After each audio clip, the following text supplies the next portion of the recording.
Purihin natin ang pangalan ng ating dakila at makapangyarihang Diyos na siyang ating Panginoong Hesukristo. Numero 132 sa ating pong mga imnaryo. Buhay ko,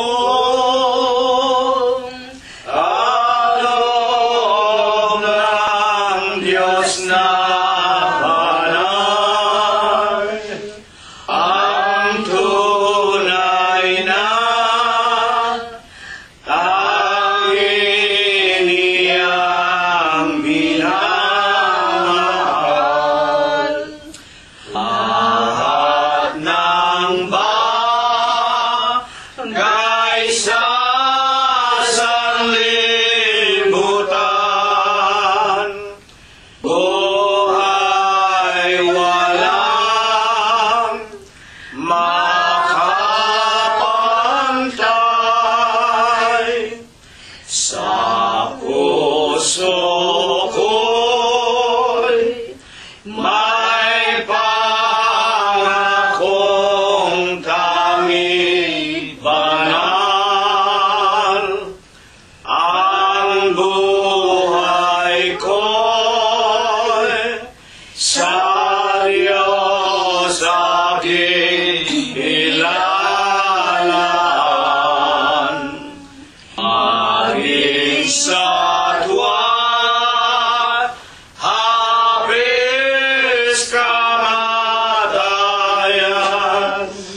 Ang buhay ko'y kanyang tunay. Ako'y walang sa kanya'y maibabayad, liban sa pangalan niya'y aking itanyag. Awitan siya sa lahat ng oras, at sambahin buong wagas.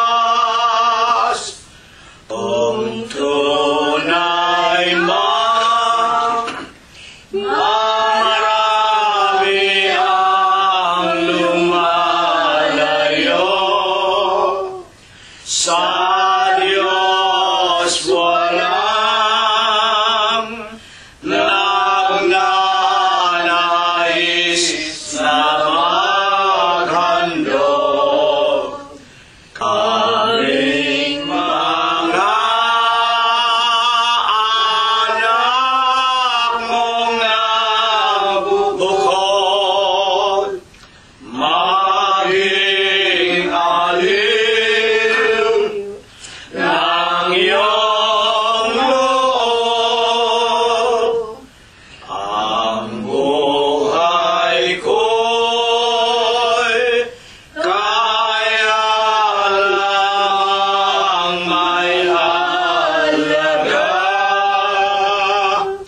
kung tutupad ng utos ni Kristo Ama. Ang buhay ko'y hiram ko sa Kanya, tanging siya rin ang kukuha. Purihin ang pangalan ng ating dakila at makapangyarihang Diyos na siyang ating Panginoong Hesukristo. Kapayapaan po nawa ang sumaating lahat. Maraming salamat po sa inyo. Hanggang sa darating po muli nating mga pag-aawitan ng pagpupuri sa Panginoon.